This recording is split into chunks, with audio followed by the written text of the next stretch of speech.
everyone watching us right now has one of these on some type of level, big or small, deep down inside you and in your past, and it's holding you back from... Well, it's catalyzing too. I mean, we don't want to... We're going to go down the rabbit hole now. Yeah, because I'm associating things with that as well too, right? So go ahead. Everybody has a hierarchy of values, which we said, I think, on a previous show. Everybody has a hierarchy of values, a set of priorities they live their life by. The very highest priority, the very highest value, Aristotle called the telos, the end in mind, the final cause. This telos is the path of purpose for people. And each individual's purpose is the most efficient and effective pathway to fulfill the greatest amount of voids with the greatest amount of value. And the voids are all the disowned parts that we're too proud or too humble to admit that we project onto things.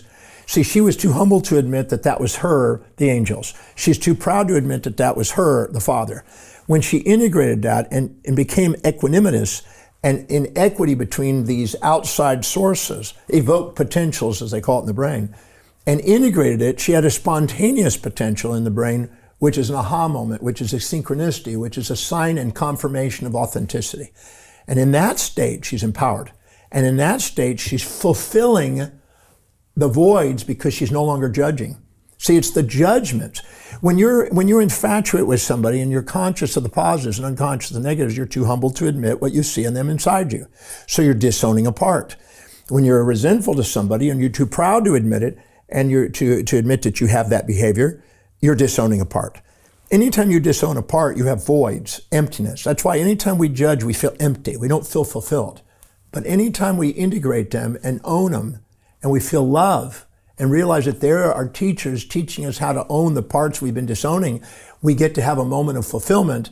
And the gamma synchronicities is a confirmation of an autonomic regulation where we have the most resilience and adaptability in our state of consciousness, and we're free. We're not having insomnia, and we're not having all the emotional vicissitudes of the autonomics running epigenetics and creating symptoms in our body to try to wake us up. It's helping us love and helping us bring wellness, and the wellness quotient goes up.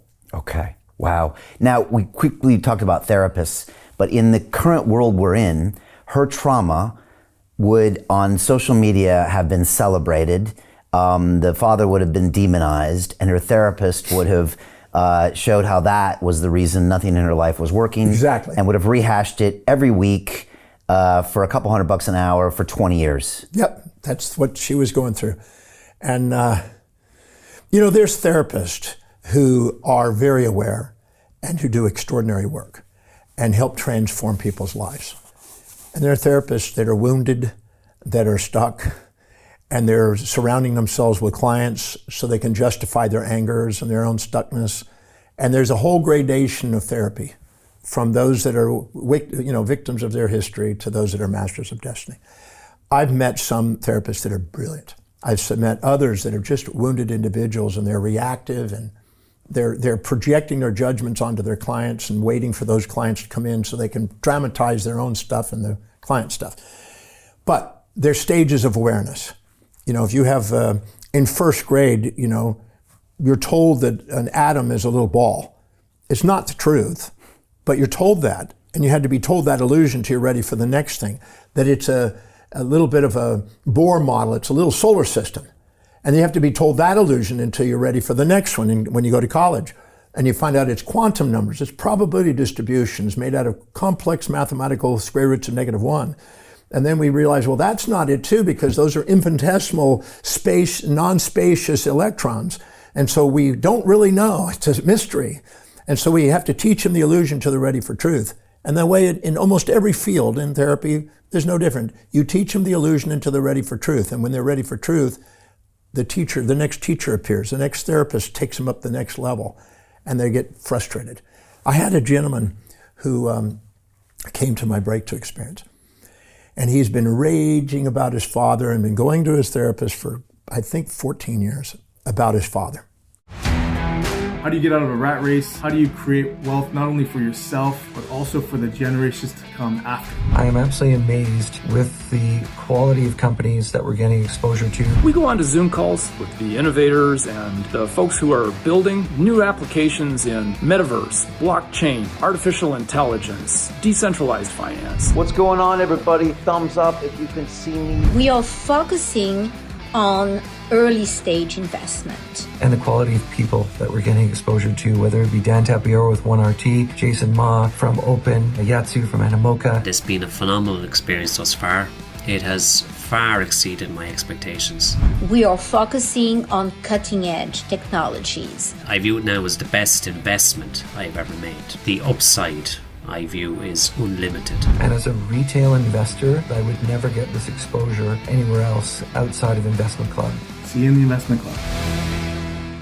The woman is like a mother for him. So he's got a mother fixation and he's got a father resentment. He comes to Breakthrough, and I just asked him a series of questions that made him ask. I asked him things he never asked.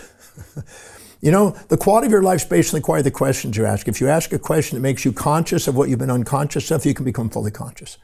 And so I navigate people and help people balance the perceptions of their reality so they actually see what's actually there, not what they just created in their own mind. How do you find the problem with a guy like that? Because you don't know that history when he walks in. Well, he gives some of that history. Some of it. My father was abusive, and he tells me everything his therapist has told him. Right, okay. He runs the story. Right. And so I helped him break through this thing. And he ran out of the program 3 times. And I went out and chatted with him, and he came back in and he says, "You're like my father, so you're now doing the very thing," which is exactly what I was needing to do to get him to bring it all up. So we got to it, and we broke it through. And he had a gully washing appreciation for his father, because he never saw that his business came out of his father's behavior, his drive, the people that he associated with, the schooling he went off to do. I mean, he just never tied all the upsides to what happened with his father. But he broke through, and he had this absolute tear of gratitude. And he felt love for his father. And he actually I got to play the surrogate role of his father, and it was like a son for me. And we had this beautiful, heart-opening, gully-washing, tears in the eyes, tears in the nose, snot, even drooling. I mean, he really had a catharsis. Appreciation, because he'd been storing all this stuff for all these years. Well, that was on a Saturday and Sunday. On Monday, he went back to his therapist. And his therapist said, "Well, you went to the seminar, what happened?" He says, "Well, I finally got to love my father. And I've never felt this much appreciation for my father." And I wrote him an amazing letter and sent it to him. And I'm waiting for his response, but it's just been absolutely, I slept last night like a baby. It's like different. I don't have all this noise in my brain. And she says, oh my God, you just destroyed 14 years worth of therapy. Your father is dysfunctional. You're an innocent victim. You just go and call him back and get your money back, because we're going to need that money for therapy. So he's frightened of losing his mommy now. He gets on the phone, he calls me, and I could tell her that she was in the room. It was very obvious because he was shaken. And I said to him, I said, "Your therapist has asked you to call. It's pretty obvious. And you know what you experienced yesterday. When you're ready for that to really sink in and to really play with it, just know I'm here for you. I'll be glad to give you your money back, and you can pay your therapist and everything else. If you decide that the dependency on your mommy figure, and you wear out on that, and you want to come back, just know I'm going to ask you to pay that back, and we'll continue. But that's perfectly fine." And I gave him his money back. And it was 8 years he played that. And finally he had a big fight with his mom, right, the therapist, comes back, the program pays the difference, comes back and dissolves it. And then we dissolved the dependency on the mom, because he was resenting his dad and depending on his mom. And we dissolved the mom and cleared that, and it changed his dynamic. His business stability changed, his dependency on certain type of females changed. Because as long as he's infatuated with his mom, the women are going to have to be his father. Got it. Wow. And so that was 8 years. 8 years later. 8 years later. Yeah, he comes. He had a little less hair, and he came and he says, "I'm ready." He says, I finally told my mom off. I said, great, you started to see the downsides of your mom, and you started to see the positives of your dad, and you're bringing those back into balance, and you thought there was a dysfunctional family, and you were addicted with your amygdala to being supported and never challenged and being peace and never war. But love is a balance of peace and war, brother. Love is a synthesis of all unity of opposites. It's basically a pair of opposites. And he was ready. And so there was a maturity. That's maturity in a sense. Okay. When you can handle life as it actually is and stop living in a fantasy about what you think it should be, you can liberate yourself from the bondage of the distress that you create for yourself, searching for that which is unobtainable and trying to avoid that which is unavoidable. Hey, I know investing in crypto is scary.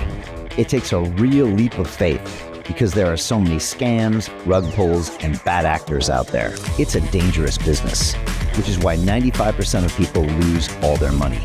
Well, that's why I created the London Real Investment Club, so you can access the hottest deals on the planet and use the crypto bull market to create the generational wealth that you deserve. Join my team of over 100 people from around the world that are making millions of dollars behind the scenes investing in blockchain, AI, Web3 games, DeFi, Bitcoin, and more. Don't miss out. Click the link below to book a call with one of my team now. But hurry, this bull market will end soon. I know investing in crypto can be scary. That's why you gotta join the investment club. Pull the trigger. Let's do this.